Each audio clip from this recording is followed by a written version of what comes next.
सलाम लाला क्या हाल है? लाला ठीक ठाक अल्लाह दा शुक्र है। केरी जाने हो? लाला मियां हाल दा मियां अली ने अच्छा बात है, बड़ा जबरदस्त सवाल है नाज़रीन ना वास्ते।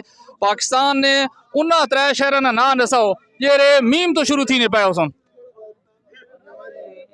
ना ना ना दसना नहीं। मियां वाली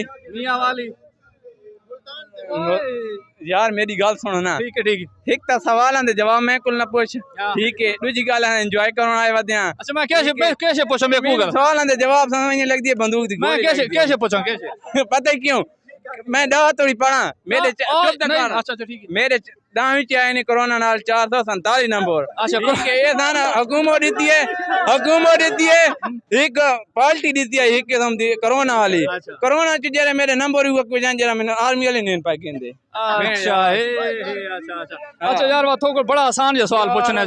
नहीं देखो ना कच्ची ने बात तो सवाल दी गल कने मैं तेना दा पे मैं अजन तक उर्दू पढ़नी नहीं आंदी बात मैं दा पढ़िया दा ते मैं कोरोना दे च पास कीता ने मैं दा कर खुलता सानो देश दी नहीं चा और मैं की कर हुन क्या खां सा हुन क्या को हुकूमत नाल गल कर को सानो ती मंजो हकूमत चाई बैठे रहा तो साईं। अच्छा नाज़रीन मेहरबानी।